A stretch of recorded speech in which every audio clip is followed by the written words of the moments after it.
Nagtiwala ang abogado ni dating Pangulong Rodrigo Duterte na si Attorney Nicholas Kaufman na mananalo sila sa kaso sa International Criminal Court. Pero ang dating Pangulo hindi raw gaanong umaasa.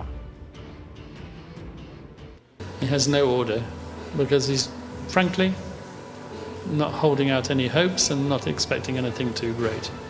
We assure him that we've read the evidence and that we're convinced that we can put on a good show for him, and that's what we will do. I don't think we're going to lose the case. I'm going to do my utmost, I'm going to do my very best, and I'm confident of the submissions that I'm making. I 100% believe in the former president. Kampante si Kaufman na may sapat silang ebidensya para i-counter ang mga alegasyon ng prosekusyon. Sa unang araw ng confirmation of charges kahapon, parehong nagtipon-tipon sa The Hague, Netherlands ang mga taga-suporta ni Duterte at mga kritiko na nananawagang panagutin ang dating Pangulo. Masarap ang feeling ko pagising ko at I know may good result kay tatay. Sana maging patas lang sila. Wala sanang dayaan. Duterte is very lucky dahil dinadanas niya po yung due process na pinagkait niya sa mga mahal namin sa buhay. Ngayon po, nakikita na namin na there's hope and light dito sa ICC. We feel heard and seen dito sa International Criminal Court. Sama-samang nanood ang mga kaanak na ilang biktima ng extrajudicial killings sa unang araw ng confirmation of charges hearing sa kaso ni dating Pangulong Rodrigo Duterte sa ICC. Ayon sa ilan sa kanila, nakikita na nila ang pag-asa para sa hustisya. May unang balita si Rafi Tima.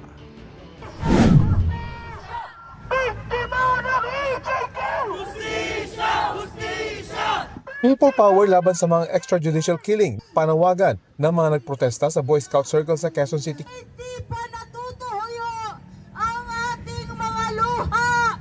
Git ng Grupo Akbayan at simbahan at komunidad laban sa katiwalian. Babantayan nila ang pag-usad ng kaso ni dating Pangulong Rodrigo Duterte sa International Criminal Court. Dapat daw makonvict ang anilay utak ng mga pagpatay. Nagtipon-tipon din sa Maynila ang mga kaanak ng mga EJK victim bilang bahagi ng program Paghilom. Si Maria namatayan ng 2 anak noong 2016, unang bugso ng drug war. Habang nakaburo lang bunso, dinampot at pinatay naman daw ang panganay niyang anak. Masakit po yung ginawa sa amin ni Pangulong Duterte dahil binuto po namin siya. Bakit ginanon niya yung mga pamilya namin, pinatay niya. Dapat kinulong niya na lang, hindi niya na pinatay. Ang anak naman ni Nanette Castillo, binaril ng riding in tandem sa Tondo noong 2017. Sa tagal po ng panahon, hindi po kami maiinip dahil ito na po, nag-umpisa na po yung pag-asa para sa hustisya. Ang alaala ng mga namatay sa EJK ang layong panatilihing buhay ng Paghilom Mobile Museum.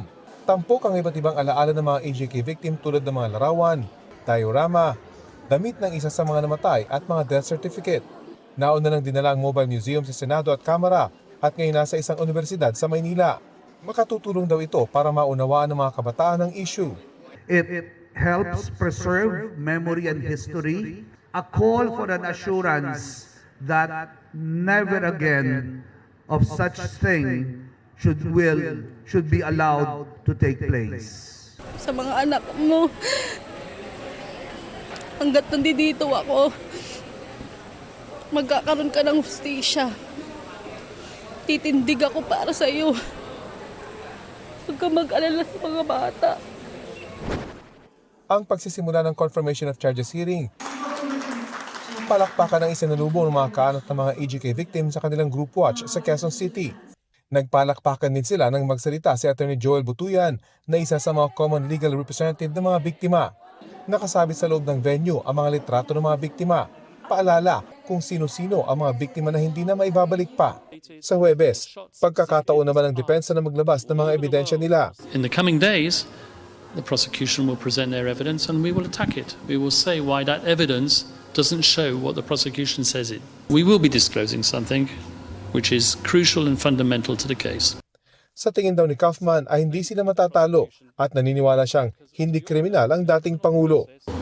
I think he was a hero and it grieves me the fact that he's been spurned by his own people and hasn't been given an opportunity.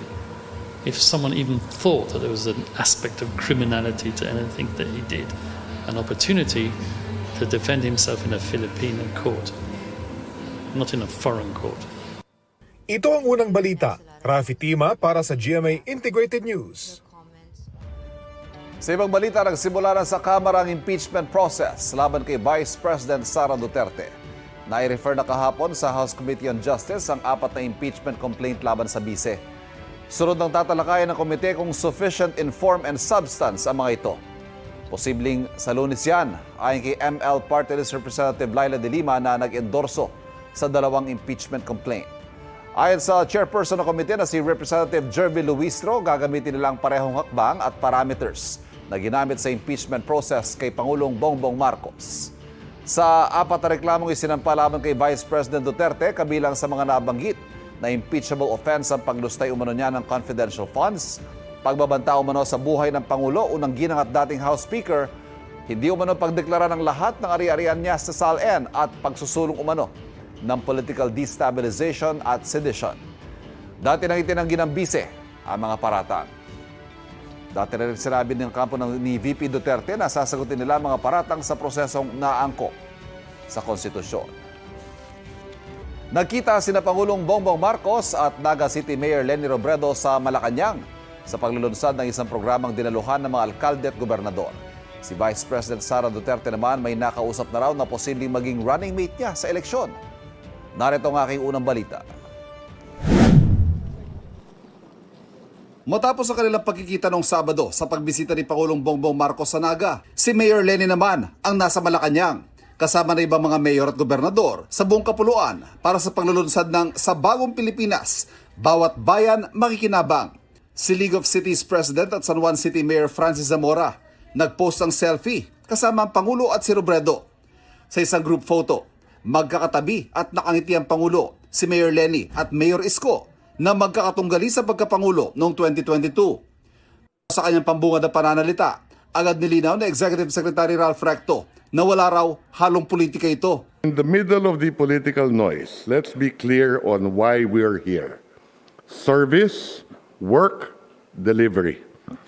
Amid the loud distractions, let us rise above the din and the division to work as one for the people, who expect government agencies to perform in sync, not separate, not national or local only, but united.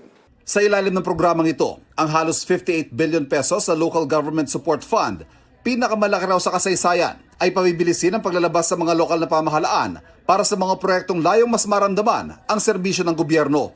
Kabilang dyan ang pamamahagi ng 60 kilo ng bigas sa 5 milyong pamilyang Pilipino, pagsemento sa farm-to-market roads at local road networks at pagbili ng mga gamit pangkalusugan. Bilang local chief executive, kayo ang unang nakakaramdam ng problema at unang nakakarinig ng mga hinaing. Dahil kayo ang nakakaalam ng tunay na kalagayan sa inyong komunidad, sa inyo nagsisimula ang pagbabago.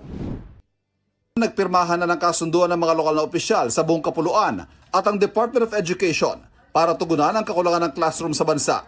Sa ilalim nito, ang LGU ang mangangasiwa ng procurement at construction ng mga silid-aralan at ang DepEd ang maglalabas ng pondo at magtatakda ng mga pamantayan sa pagpapatuyo ng mga ito.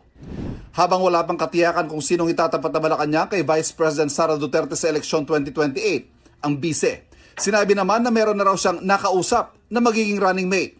Sabi ng bise na recruit na raw ang kanyang makakapareha noong 1 taon pa, pero hindi niya pinangalanan kung sino hanggang makapagdesisyon ang taong ito. Dagdag pa ng bise, ang napili niyang maging katandem, siya raw magpapanagot sa mga gumawa ng mali sa bayan habang nakatutok siya sa trabaho ng presidente. Ito ang unang balita. Ivan Mayrina para sa GMA Integrated News. Ang tingin ni dating International Criminal Court Judge Raul Pangalangan, nire-reserba ng ICC prosecution team ang anyay mga bala nito sakaling matuloy sa paglilitis ang kasong crimes against humanity laban kay dating Pangulong Rodrigo Duterte. Sa pagpresenta ng prosekusyon ng kanilang argumento sa unang araw ng confirmation of charges hearing, inilabas ang prosecution team ang mga dating pahayag at video recording ni Duterte kaugnay sa kanyang war on drugs. Sa panayam ko kay Pangalangan sa GMA Integrated News special coverage kagabi sa pagdinig, sinabi niyang inilabas ang prosecutor sa mga dating pahayag at video ni Duterte para maipakita ang intensyon umano ng dating Pangulo na pumatay. he juxtaposed them in a way that demonstrate not just the intent to kill, but also it satisfies all the elements of the crime. That it should be part of a common plan, that it should be a part of a widespread commission of the crime against humanity of murder, that he knew of that plan. I think 2 points that should be, in his judgment, sufficient to convince the judges about the sufficiency of the evidence to support the charges. Number one, and number two, I think he is reserving his ammunition for the trial proper. Igan, mauna ka sa mga balita, mag-subscribe na sa GMA Integrated News sa YouTube para sa iba't ibang ulat sa ating bansa.